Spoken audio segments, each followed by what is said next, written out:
it's Yaya Han, and welcome to the ReedPop Metaverse.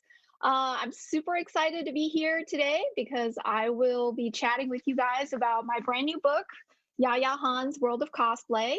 It just came out on August 4th. That's like a week ago. And a lot of you have already pre-ordered it or bought it. You've been tagging me with, you know, book in hand, and it's just been really exciting to finally see this tome, you know, come to life. It's really heavy, actually. Like handling books, I've never, actually, like I saw a lot of prints and other merchandise and even calendars, but I was like, this book, each book weighs like a pound and a half or something. So handling, hundreds of books has been very interesting. But that means that a lot of effort was put into this thing. I spent the better part of 2019 writing it and most of 2018 planning it, actually. So it's been a multi-year progress to get it up to this point. So I want to talk about it as much as possible, and I'm really happy that ReedPop invited me to come on the Metaverse to have another book reading. I did one back in April for them, and that was a lot of fun. So I'm going to do it again. And so, yeah, let's see. Before we get into the reading, some of you are asking where you can buy the book. It is widely available in the United States, North America, as well as in Europe and other areas. I mean, it is internationally available. Here in North America, get it from Amazon if you can, get it from Barnes and Noble, shop online if you can. The shipping has been pretty reliable. And if you really want to get a signed copy, since we don't have conventions, if you want to get this book signed, you can purchase it from my online store, and which is yayahan.com is my website, and there's a store link on there where you can get it, and I will sign it for you, and it will actually come with this little print as well that you can use as a bookmark if you want. So yeah, we're gonna do a little bit of a reading, and then I'm gonna take some questions. So during the reading, if you have any questions, pop them in the chat and I will try to get to them. So yeah, this time I'm gonna read from a personal chapter. The book is about the culture of cosplay and my experiences within it in the last 20 years. And I write about the first time that I cosplayed. So today I wanted to read that portion to you. So just for reference, I actually started in 1999. That's when I discovered cosplay. And so that was over 20 years ago. Anyway, let's go. This chapter is called How Cosplay Saved My Life. It is chapter 4 in the book. The first time I made a costume, I had no idea what I was doing. The few people in my anime club that cosplayed did so casually, and there were no online resources to learn from at the time.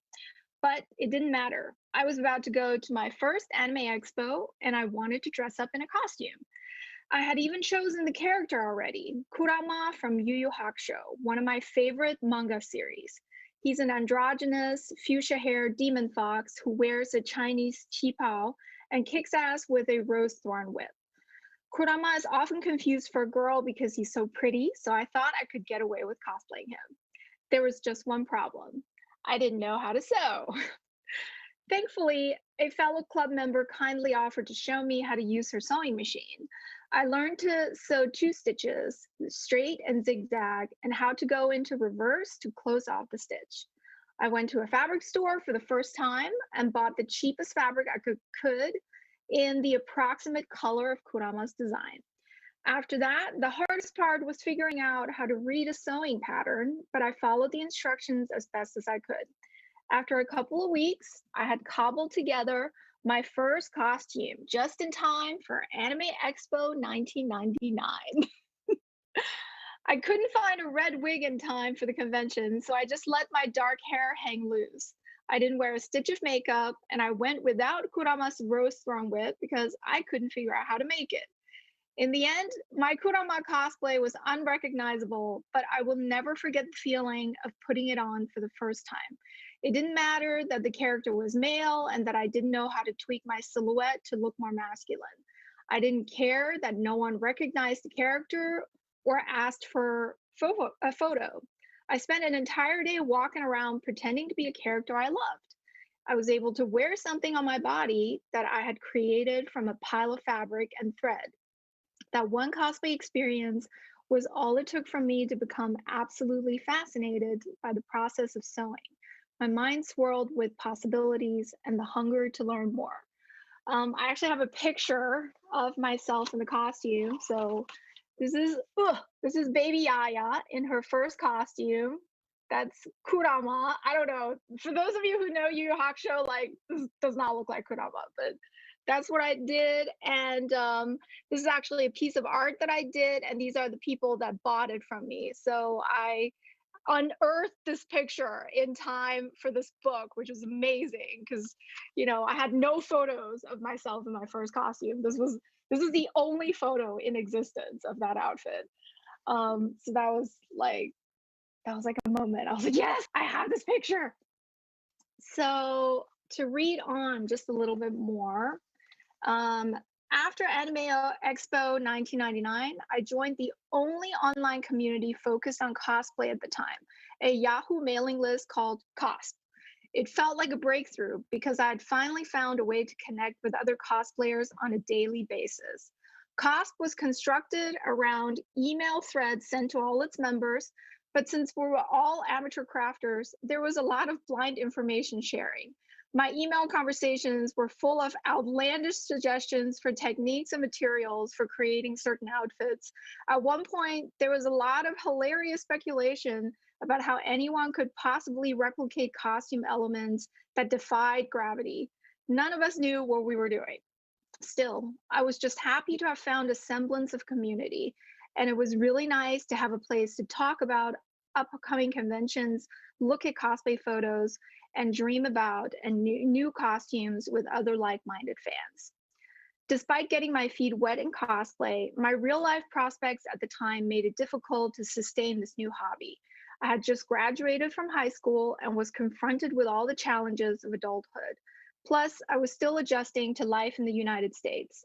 I had always planned to attend college, but that became impossible with my fresh off the boat immigrant status. I immigrated from Germany.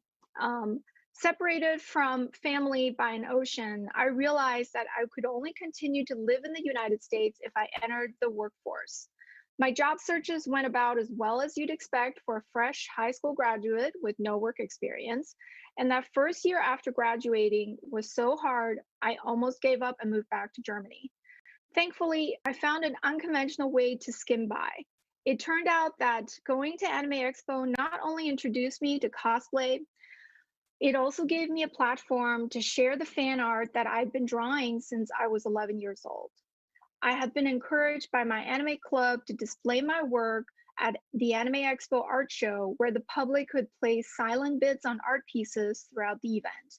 To my surprise, all of my pen and ink drawings and watercolor paintings sold by the last day of the convention, one of them for the record amount of $400. That was a fortune back then. That was actually the picture in the previous image. That's the picture that sold for $400. I thought that was like more money than I'd ever seen. um, in the weeks following, I received numerous commission inquiries.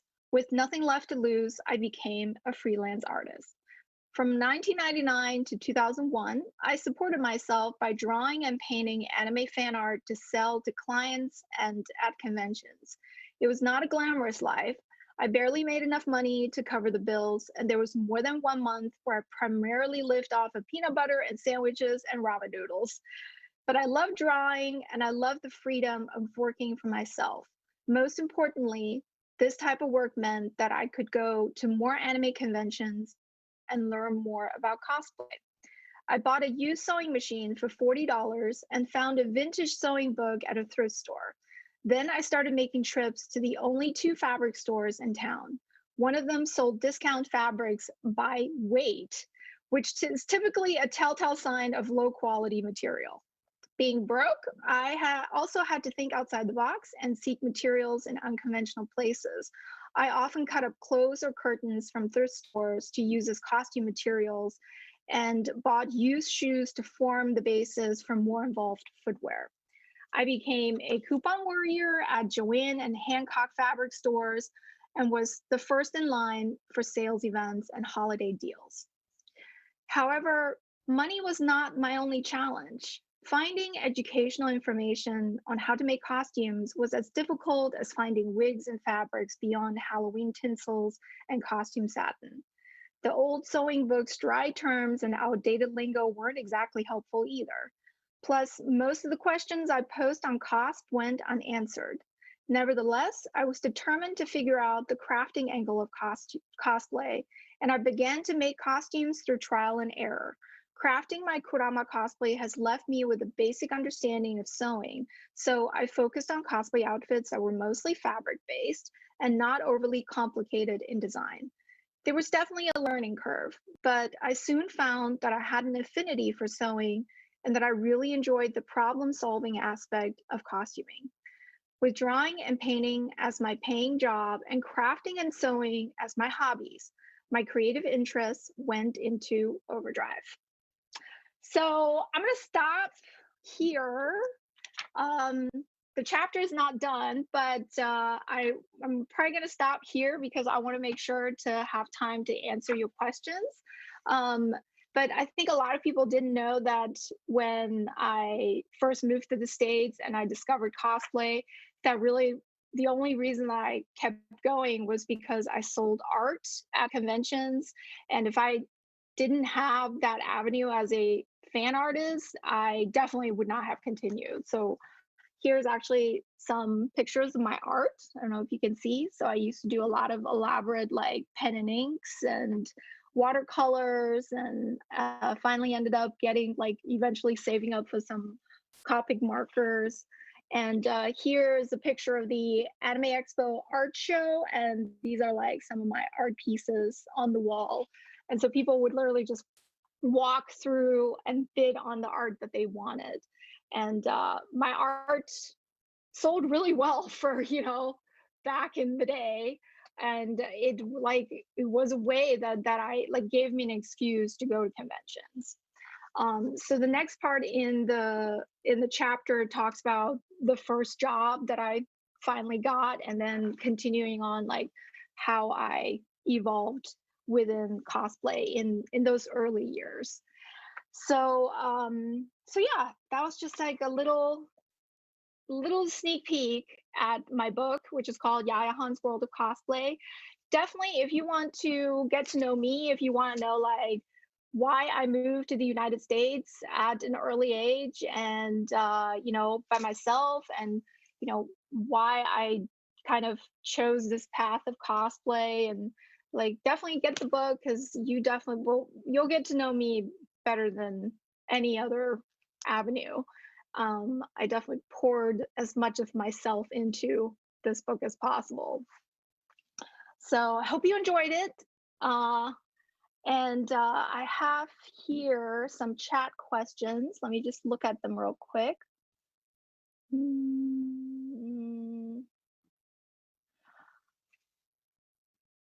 Some great questions. Some great questions. I'll just start with the last one that I see on here. How does your family feel about cosplay? Do you feel there's a misconception about cosplay? So my family, which is in Germany, my mom is in Germany, and originally I'm from China. My dad is still in China. So culturally, there definitely are a lot of differences here. And my dad was very artistic himself. So even though he could not really understand like what cosplay was, he could relate to the artistic aspect of it. So he was fairly supportive from the beginning, but I didn't have very much contact to my dad because I left China when I was very young, and I don't speak Chinese very well. It's difficult for us to communicate. So my dad, I just usually like send him pictures, and he's just kind of like, oh, that's very cool. But he didn't quite understand like how I could make a living with it. My mom was really against cosplay, and I actually talk about my mom's relationship in the book a lot because she definitely had to come around, and it took a long time for her to come around. And we were really at odds with one another for a while because she thought that I was throwing my life away and what am I doing with this dressing up thing, this cartoon thing. And she also thought it was like way too scandalous. And I was showing way too much skin and wearing too much makeup. And it it's a progression. Now, spoiler warning, they are proud of me. They're excited for me. I just sent them each like books, and so my mom actually got her book today, and she messaged me and was like, "We're so happy to have gotten the books." So um, I do have my family support now, but it took a long time. And sorry, it took forever on that question. As for if there are misconceptions about cosplay, certainly, definitely. And that's part of the reason why I decided to write the book, because I think a lot of people know what cosplay is, as in you dress up as fictional characters, and they might see the surface fun of it, but I don't think people understand the the true social and cultural aspects of cosplay. I think there's truly a reason why we yearn to do this, why we put so much of ourselves into this hobby, and why I talk about cosplay in this book not just as a hobby but a lifestyle. It's a way of living, and for us. So I really wanted to give this well-rounded look at what drives us, what are some of the pitfalls as well as the advantages to cosplay. So hopefully by reading this book, somebody who had misconceptions about cosplay at the end will at least understand what it really is. So that was a very, very long answer. Sorry. Let's see. When did you start patterning your costumes from scratch? Um, I pattern costumes when I have to, like from scratch. If I can't find a pattern that works, I make a pattern. But I learned how to pattern through using commercial patterns. And for a long time, and even now, whenever I can, I alter commercial patterns because it is a basis for you to start on. It gives you some kind of a base, and you can change it and puzzle pattern pieces together from there. But I've always done patterning out of necessity. Like, it's not my favorite part about cosplay. But also I understand the true importance of patterning, like that is truly the foundation of a well-made costume that fits well and that will last for a long time. So it's very important. Always pattern where you can. Make a mock-up. I talk about making a mock-up in this book. You make your costume 1.5 times. So let's see. Um, have you ever been defeated and given up on one of your creations and never gone back to it? Yes, I think we all have, and I think that's okay. I don't see it really as a failure. I just see it as it wasn't meant to be, because cosplay is such a personal form of expression. It is so much about how you who you want to be, how you want to express yourself. And I think if you start a costume and it doesn't work for some reason, that's totally okay, because you can always come back to it if you want to. And if in the future you get the pull to make a different costume, then that costume was not the right one for you. Because in the end, like it's I would look at like what we have accomplished versus like what we weren't able to accomplish, because I think you have to do it at your own pace. This year is a wonderful example. I haven't made a full costume since April because it's been so difficult to get motivated with the pandemic. Pandemic and was a crisis fatigue. It is real. It really saps your creative energy. And so I try really hard not to look at the things that I wanted to do and wasn't able to do as a failure. I see it as, it wasn't meant to be, and I'm gonna get there. Just like with the dress here hanging back here. The dress here is it's the first thing I sewed really in a couple of months, and it's nowhere near from being done, but it's like I am doing something. I'm doing it when I can, and when it's done, it's done. Hopefully soon. All right, let's see. Tons of questions. While we're on the topic of crafting, do you use the same dress form for a lot of your cosplays? I I have this dress form is kind of my favorite because I padded it out to where it fits my measurements more, and it's very easy to stick pins in it and adjust, and also the arms come off, so you can, you know, use it like in more versatile ways. So yeah, I've been using this one dress form for maybe 10 years now, and it has worked for me. But I do understand there are tons of options for other dress forms out there. This was a fairly inexpensive one I got on eBay, but then I just really made sure to pad it to where it fit my measurements more. So I feel like if something works, don't fix it. So um while we are on, since I talked about like, you know, pandemic and stuff, one question I see is, what do you see as the future of cosplay if pandemic restrictions continue for some time and large conventions like Comic-Con don't come back for many years?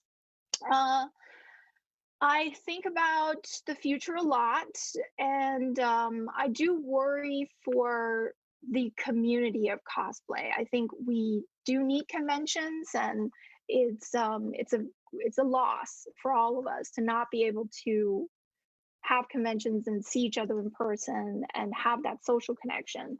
But I think specifically cosplay is very suited for social media and online interaction. It's a very visual medium, and these days with like the quality of phone cameras and the accessibility of digital cameras, as well as like fairly inexpensive lighting equipment, like anybody can set up a home studio and take photos at home. Like we can still continue to craft, we can still continue to make videos and photos and share them. I mean, I see TikTok has been really exploding for cosplay, especially this year. So there are ways to still continue cosplaying. And while we do need conventions to come back for just the for everyone, not just cosplayers, but all of us as fans, we need conventions to come back. I think as cosplayers, we have sort of the way to be active in how we express things. Like we're not just sitting there passively watching anime or reading comic books or playing video games. We actually can be inspired by what we see to become active and make something. And we should really be grateful for that and also lean into that. So whatever you can do, stay creative, make something, still dress up, post your photos, and find your community online while while we have to socially distance. I do think that conventions will come back and that we will all be very excited for them to come back.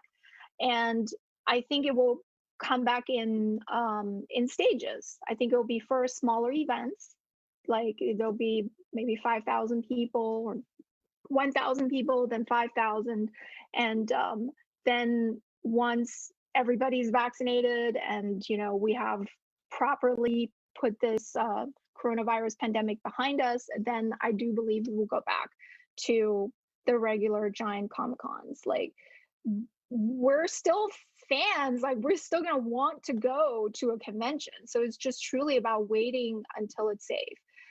So I don't worry too much about this, the state of conventions. I just think we just need to support online events such as the metaverse and be there and let conventions know that we're ready whenever it's safe. We're ready and we will support them. So on the topic, another question: how do you overcome cosplay procrastination? Um, well, I think before this year, I would have had a different answer. I have been less productive as far as cosplay this year than any other year. But again, I'm like, it's okay. It's okay. Like this is, this is life, and that's fine right now. I'm just not as productive. But I think for me, the procrastination, the way I fight against it is I make lots of lists, to-do lists, and then you it helps to look at something on your list that you can accomplish quickly, and something that will only take 5, 10, 15 minutes instead of a daunting task that would take like 4 days, and just complete that small thing and check it off. I think that is how you get over procrastination, at least for me, is to check off small things to build the momentum and build the motivation to do more. And I do that with my costumes. I break up my costumes in small projects. Like I don't look at a costume and see it as one project. It's like 10, 12, 20 small projects. And I put them all on the list, and then I just go and be like, today I will only work on this. This is all I have to do. And if I accomplish it and I feel motivated to keep going, then, I'll check the next thing off the list. Yeah, and if you need to take some extra time, especially this year, I think that's totally okay. It's self-care is number one this year. All right. We have some more questions. What was the main reason you decided to get into cosplay? Um, I had no reason. It was a drive. It was just like uh there was no there was no like monetary reason to get into cosplay. Like the whole last part of the book is called The Industry of Cosplay, and I actually detail how I went from a amateur cosplayer to a professional. And truly it was a labor of love and being compelled by just the magic of cosplay. Because when I started, there was no way you could do anything with it. It was considered very weird, even amongst fans. So for cosplayers 20 years ago to want to cosplay, it was truly just out of love for the hobby. And that's really it. It even compelled me to learn how to sew. I'd never sewn before. Nobody in my family. So my mom didn't sew and didn't teach me before I moved. And uh, but I was like, kind of, it was like the thing that gave me everything that I could have wanted. Any creative fulfillment, any social ways to actually like come out of my shell, interact with people, and being a fan, showing like how much I love certain anime. It just gave me all of it. Um, and the next question is, did you feel beautiful as a young girl, or did cosplay help you build the confidence you have now? I definitely did not feel beautiful as a young girl. No, no, absolutely not. That's in the book as well. I talk about my very awkward teenage years and how out of place I felt, because I grew up in Germany. So I was in a school with one other Asian student. There were two of us, and everybody else was Caucasian or, European, whatever. So it's like, just ethnicity wise, I think the Asian like we were definitely the minority. So I looked different than everybody. I was shorter than everybody. Every summer my classmates, like they would come back the first day of school and they'd be like, "Did you shrink?" Because they had grown over the summer and I stopped growing at like age 11.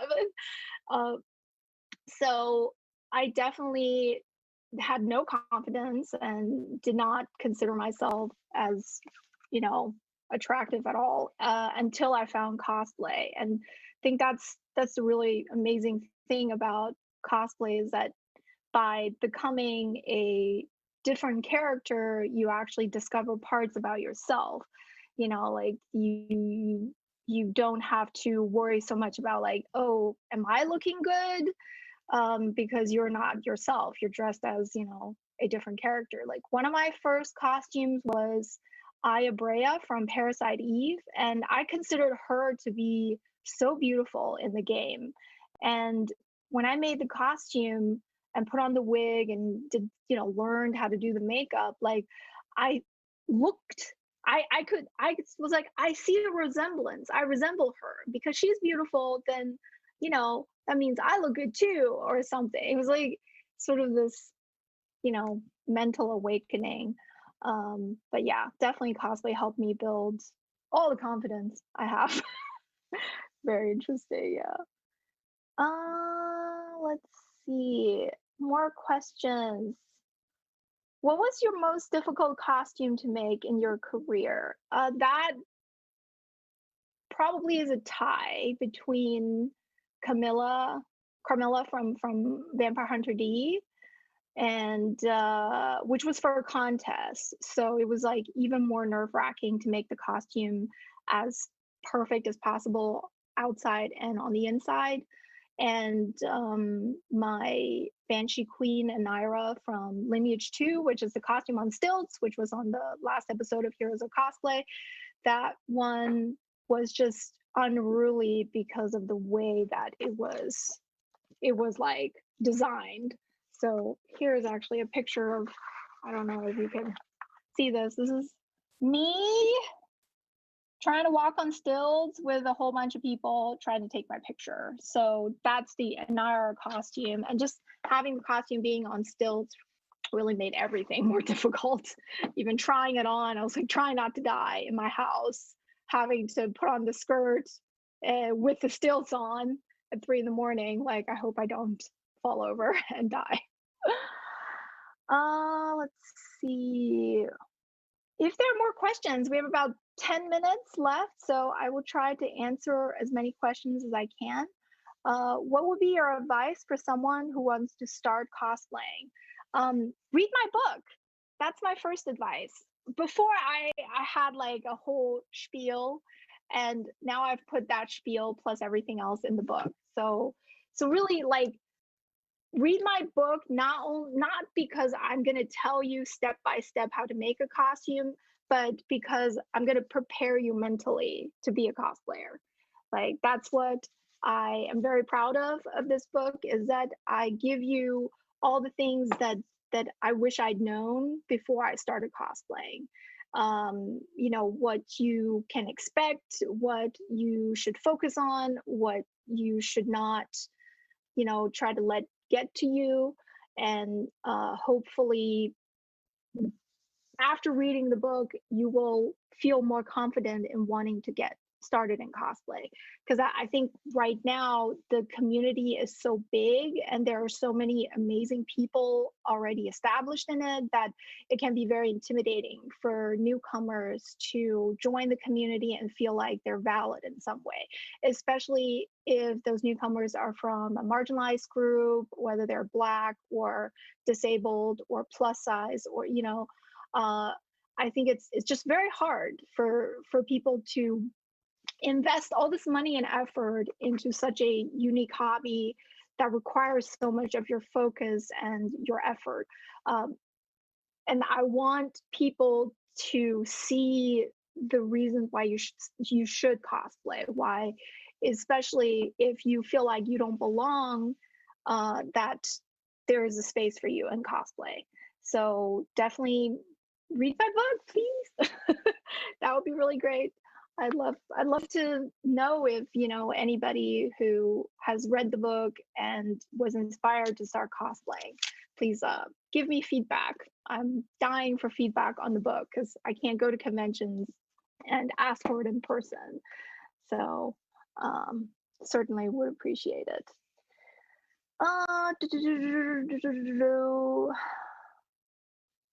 So many wonderful questions. Thank you so much, guys.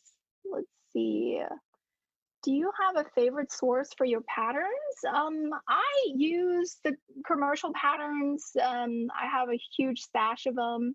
And so everything from McCall, Simplicity, Vogue, Buttrick, I have many, many of those patterns. And I'm able to just Frankenstein them together into what I need. I always look for seam lines, and everything else can be altered, but if you have the right seam lines and the right like collar shape, then you know you can pretty much make anything.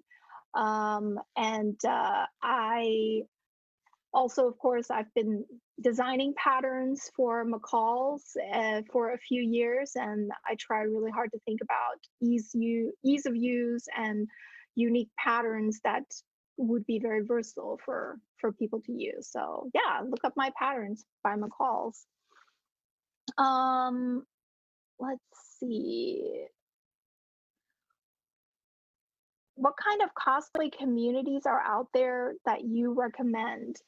Um, I I really think it's important to create your own community in your local areas or with like-minded people that enjoy the same type of cosplay that you do. I think social media is really great, but social media is very much so a broadcasting platform, just as a whole. You broadcast on Facebook and Instagram and Twitter and Snapchat and so on. So to find a community, you really need to put in a little bit of effort, maybe create a Facebook group amongst your friends, or find a Facebook group of people that like doing similar costumes as you. That's probably where I would start. And or find people within the same fandoms. Like Fire Emblem is really great. And I know that a lot of people have private Fire Emblem cosplay groups or chats, or and then they interact that way. And I think that's really what it is. Like, you want to be able to have a place to share your progress and share your thoughts about things you care about. So start with like Facebook groups, I would say. Um, what was it like to be on a reality show, Heroes of Cosplay? I have a whole chapter on that. Read the book. And do you think cosplay can heal people? Of course. It saved my life. Literally, I have a chapter called "How Cosplay Saved My Life," and I feel that. So I definitely think it can heal you. You just really need to be prepared that there's going to always be criticism as well. So, but it's worth it to come into this community, and I think it can definitely bring you a lot more positives than negatives. So, and it can help you find out who you are, who you want to be. It can really like bring out the personality traits that you want. So because we're dressing up as these larger than life characters, and they inspire us to be braver or be more confident, or you know just be more outgoing than we might be.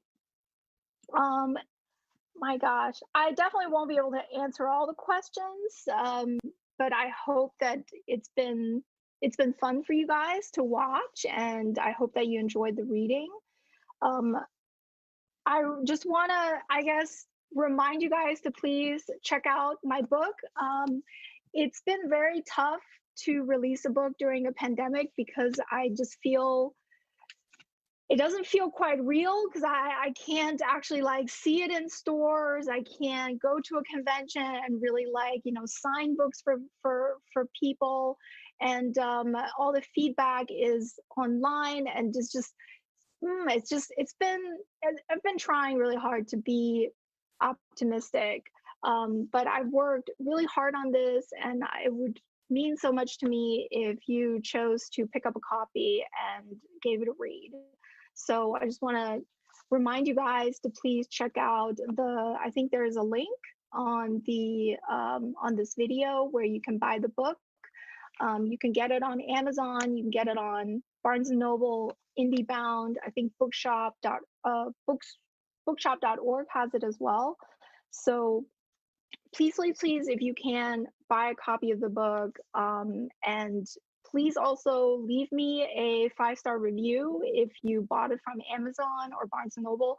It actually makes a huge difference in how the book is circulated and how people can find it if there are a lot of good reviews. And right now, I think I'm at like 30 some reviews on Amazon, and I would love to get to 100. So if you or a friend of yours has bought the book on Amazon, please, please, takes 5 minutes, leave me a 5-star review. It means so much, so helpful, and I really appreciate it. And aside from that, it's like, I hope that during a time when we don't have conventions and we can't be with each other, that having this book will maybe give you a little bit of comfort. I hope that, maybe it will make you laugh at some points and make you feel nostalgic about conventions and cosplay, and that it might inspire you to make a costume or do a photo shoot. Like it certainly meant a lot to me to write it. And I have some like advice chapters in here. So all the chapters with the pink binding, like there's some that don't have pink binding, that's the regular book. And then the ones with the pink binding around, those are advice chapters where I really like share one-on-one tips and tricks and give you overviews on sewing, armor making, but also like how to turn negativity into positivity. I give you advice like if you want to become a professional in cosplay, I have a whole chapter on things that you should be considerate of and things that you could do that could help you actually take the step into becoming a professional cosplayer. So I think that's a really exciting chapter. And yeah, and lastly, you'll definitely get to know me more than you ever have.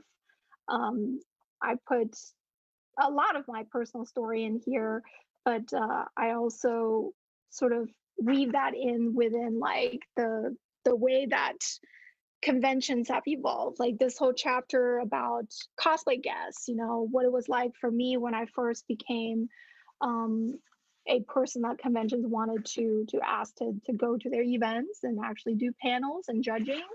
Because I used to compete, I was a costume contest competitor, and eventually conventions were like, can you stop competing, can you judge instead?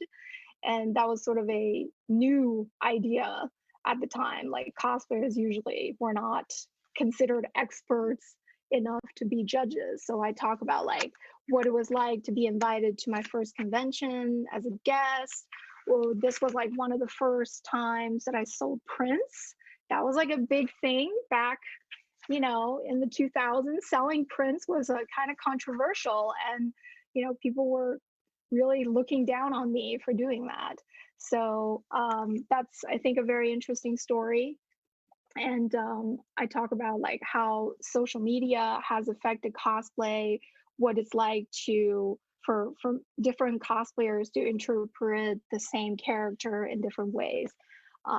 So I think it's a great book, and I really hope you'll like it. And I hope that we can do more readings like this, more Q&As. Maybe if more people have read the book, we can do another one and involve like some of your questions. What I would love to know, what questions you might have for me after you've read the book. What might you want to know more about? So yeah, so this has been me rambling for 45 minutes straight, and whoever is still here, thank you so much for being here with me. Thank you, ReedPop, for asking me to be a part of the Metaverse, and please pick up a copy of Yaya Han's World of Cosplay, and keep watching. There's going to be more cosplay panels this weekend, so keep your eye on this channel. Enjoy. Happy crafting, guys. Thank you so much. Mwah. Miss every